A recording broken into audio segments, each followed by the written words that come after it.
It's CCSD Today with your host, Erica Taylor. In our premiere episode, we sit down with Dr. Nancy McGinley, our Superintendent of Schools.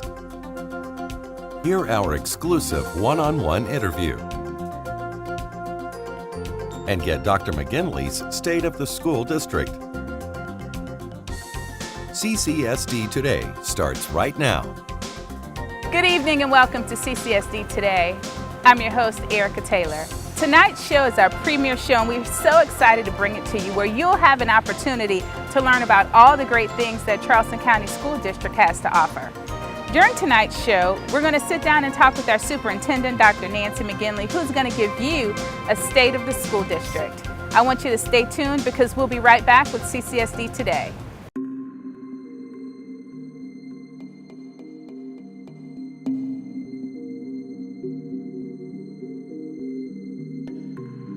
Some problems are tough. Reaching your customers shouldn't be. Blue Wave and Comcast have the creative edge to make you stand out from the crowd and connect with your customers. Whether you need a commercial for television, video for your website, or a custom-made website, we are the easy solution for every advertising problem. Welcome to CCSD Today. I'm your host, Erica Taylor, and joining me for today's show is our superintendent, Dr. Nancy McGinley. Dr. McGinley, welcome.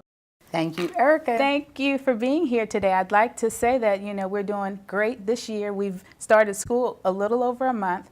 Share with us what's new. So many things are new.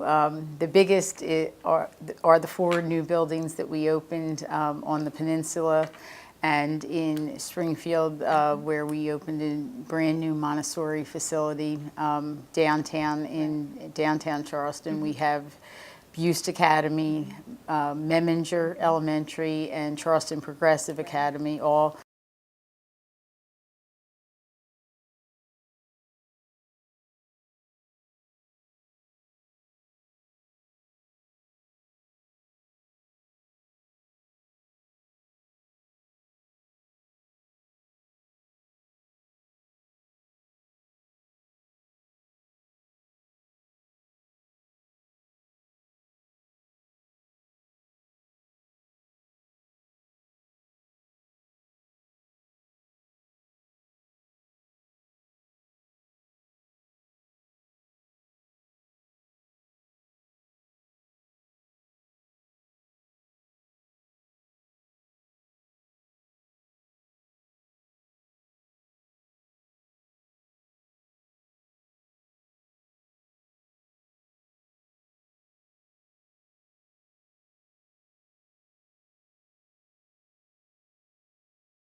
We've had a waiting list in the past. Our goal is to eliminate the waiting list, that any 4-year-old who needs and wants pre-kindergarten, child development will have it, and our school board has made that commitment. Well, that's exciting, and I do understand in January we'll have more classes. January, we are scheduled to open 10 additional child development classes to take care of areas where we still have a waiting list, and hopefully we will fill all of those classes and continue to have those programs every year from now on. And early childhood lays the foundation for future success, so we're excited about that. Well, great. And then just to talk a little bit about technology, I know that we have put dollars into funding technology, teachers, support in our elementary schools. Talk a little bit about that. Well, technology, as everyone knows, is how we access information. Right. Our children have grown up in the environment where learning can happen any place, not just in school. And we have invested in equipping our teachers with the latest in technology through multi-million-dollar investments in smart boards, document cameras, and computers in the classroom. But more recently, we have seen, we have been fortunate to receive a federal grant totaling about $20 million that has enabled us to purchase iPads for several classes, several schools throughout the county that are using iPads to further personalize learning. And I cannot tell you the results of this yet since it's just getting off the ground, but I will tell you there is a great deal of interest in building technology skills. And again, our school board made a commitment in this year's budget to add funding for technology teachers in elementary schools where students take online tests, learn basics of accessing information on the internet. And I think we're going to see that grow in the future because, again, that is the mode of learning today, and more, how we can expand opportunities for children. Talk a little bit about what your tenure at Charleston County School District has been like. Well, it's been exhausting and exciting and energizing. It's been a transformative period, right. Not just because I'm here, but because there's such great energy in this community around children and about the value of education in transforming lives and enhancing the quality of life in this great community. Charleston is a wonderful place to live, and we are seeing more and more people move here from all over the country, as I did. And we are seeing people come here demanding excellent schools. Right. And the good news is we are now able to deliver excellent schools. In fact, 56% of our students currently attend schools that are rated excellent on the state report card. Right. Our goal is to have 100% of our students attend schools rated good or excellent, because that's what we want for every child. Right. Well, excellence is her standard. You're watching CCSD Today. We'll be back with more with Superintendent Dr. McGinley.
Here's a question for you.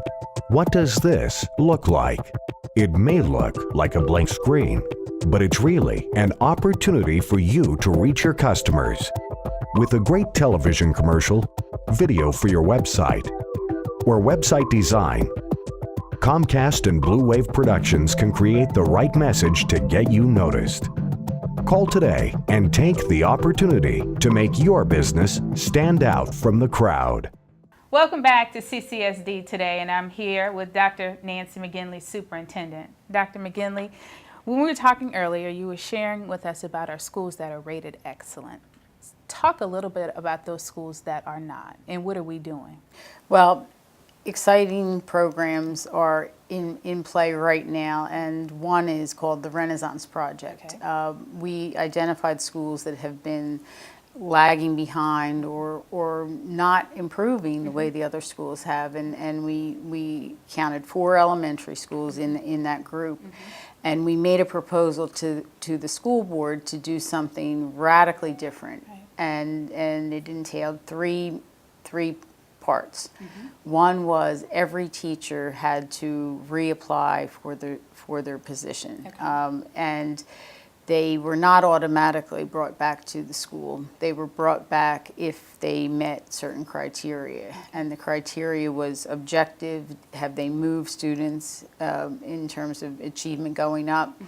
Have they demonstrated professional competence? And these decisions were made with the principal in conjunction with the associate superintendent. So certain teachers were invited back. Others had to interview with an independent panel to see if they would be invited back. The second piece of the Renaissance Project is that every teacher that was selected for these schools was given an additional 20 days of pay for participating in training and professional development over the summer and at the end of the school year. And this was intentionally designed to give them stronger skills and to enable them to bond together as a team, because a school faculty has to work as a team, and they need to work in concert with each other, supporting the same rules, following the same procedures, sending the same message to children. And the third exciting component of the Renaissance Project is that every teacher in those schools is given $1,000 for their own independent professional growth. It's the Professional Growth Trust Fund, and they can go to national conferences, they can take additional courses, as long as it's used for furthering their professional competence. It's their $1,000 fund. Wow. So we believe these 3 components will enable these schools to take giant steps toward the progress that we want to see in all schools. That's awesome. I mean, that's great. And I'm going to segue into to literacy. If I can use this term, I know that's been your baby here at CCSD. Yes. Tell us about why literacy is so important to you. Well, literacy, reading, writing, speaking, and listening, is the foundation of all learning. Absolutely. And if we do not cultivate those skills at an early age, our children will be doomed to be high school dropouts. And we began investing every discretionary cent we had in literacy about 4 or 5 years ago. The biggest infusion came when we received the stimulus funds. And instead of spreading that money around, a little to science, a little to math, I said every dollar we get, and it was significant, it was millions of dollars, is going into literacy. And we started working on a plan to have safety nets at certain grade levels, 1st grade, 3rd grade, 6th grade. We built what we call literacy academies. They've been refined every year. They've evolved to the point where now every single one of our 43 elementary schools has a primary literacy academy that covers students in grades 1, 2, and 3, and sometimes 4. Our middle schools have middle school literacy academies, and our high schools have an additional focus on children who are not reading on grade level. It's not a plan that is once and done. It's an ongoing challenge, and it's an investment that we have kept up every year, and thankfully our board has supported it through a policy that tells parents, if your child does not participate in the literacy academy, He will be retained because we are not going to promote students who don't have the skills to be successful. And I think that's so important, Dr. McGinley. Talk about how you feel about the progress we've made. Well, the progress is encouraging, it's real, but it is not sufficient. We cannot have even 7% of our students entering 9th grade without the reading skills they need. And right now, we've made inroads into that number of students who are in that bottom category, but I'm still concerned that we have 100 plus students across this county, closer to 190 students, who I know are not ready for 9th grade textbooks. And I know that they will be challenged in every subject, and that's why we have gotten to the point where we know those children by name. Our high school principals are being held accountable for a plan for those children to support them through 9th grade. But more importantly, we're going back into our records in 6th grade and saying we need to work 6th grade, 7th grade, 8th grade, so that in the future,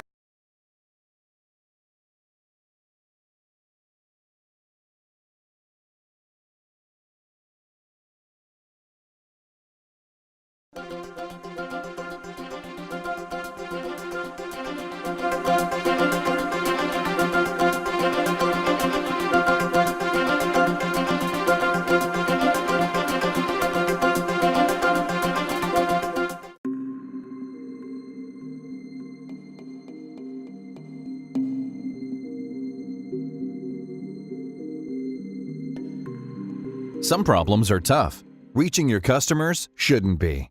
Blue Wave and Comcast have the creative edge to make you stand out from the crowd and connect with your customers. Whether you need a commercial for television, video for your website, or a custom-made website, we are the easy solution for every advertising problem.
Some problems are tough. Reaching your customers shouldn't be. Blue Wave and Comcast have the creative edge to make you stand out from the crowd and connect with your customers. Whether you need a commercial for television, video for your website, or a custom-made website, we are the easy solution for every advertising problem. We're back with CCSD Today and still talking with our awesome superintendent, Dr. Nancy McGinley. Now, you know, in Charleston County, we're the second largest school district in the state, and we have over 46,000 students. Is that a good thing or is that a bad thing, Dr. McGinley? it's a great thing. Absolutely. It's also a challenge. And the challenge is finding space in communities that are popular and become overcrowded. And we have that going on at least in 3 areas of our community right now. Okay. One is in the northern part of Mount Pleasant. The second is in the northern part of North Charleston. And the third area of overcrowding is in parts of West Ashley. Okay. So it is an ongoing challenge to accommodate parents in the schools where they reside, or in the partial magnet schools that we've created to give parents and students more options. And we have had successful building plans. Right now, we are the beneficiaries of the voters giving us a 1 penny sales tax in 2010. That will enable us to build and complete 17 schools or partial rebuilds by 2016. However, the growth continues, and in order for us to go beyond 2016 in terms of new schools in overcrowded areas, we will need continued support, which may mean the extension of the 1 penny sales tax or some other funding source, because parents are very aware that class size makes a difference. They're also very aware of where to buy houses. They're buying houses next to excellent schools. Right. Well, Dr. McGinley, I know the board just approved the expansion of some of our schools and adding additional seats. Would you like to talk about that? Sure. Let me zero in on Mount Pleasant, because recently our school board added 600 seats to schools that are on the drawing board, and really the construction is just starting. Now, those two schools are Jenny Moore Elementary School and Lang Middle School in Mount Pleasant. They will share a campus. They were originally designed as 900 student schools. And the school board just added 300 additional seats. So they will get a classroom wing added on to those schools, so that we will, when they open in August 2015, have 600 additional seats. That's great. Additionally, our motto is repurpose, reuse, and redesign, if we can, some of the old buildings. And it doesn't make sense to wait on 2017 or 2018 when we have overcrowding right now. So we've proposed that Mount Pleasant think about and put a community task force together to come up with a focus for a magnet school that just serves District 2. Great. And magnet school means there is no prescribed enrollment zone, but that anyone could apply to have their child go there. So we will be reusing the old Whitesides Elementary School on Rifle Range Road. That magnet school will open as early as next August 2014 to provide some optional seats and some choices for parents. We believe in choice, and we have many areas of the county that have many different types of schools. Great. Well, Dr. McGinley, I mean, we appreciate you being here during this show. Is there anything that you'd like to share that I haven't asked you? There is one thing, Erica. The growth of Montessori education in Charleston is very exciting. We now have Montessori schools in every zone, and when I say every zone, I'm thinking of the 4 geographic quadrants of this county. Currently, over 1,000 students are enrolled in Montessori programs in Charleston, and that will grow, because each year as those children get older, we will add a grade in those schools. And the thrust of Montessori education is the world is an exciting place. You go out and explore it, because Montessori enables children to problem solve, explore, make sense of the world around them. And I believe these are the skills that will be needed in the jobs of the future. So I'm proud of the growth that we've seen in Montessori, and I think our parents are excited that it's here. It's public, it's free, it's part of our portfolio of school options. Well, thank you so much, Dr. McGinley. And just like Dr. McGinley shared, with the world being an exciting place, Charleston County School District is equally as exciting. We want to thank you for joining us for this edition of CCSD Today. I'm your host, Erica Taylor. Thank you so much for watching, and we'll see you next week.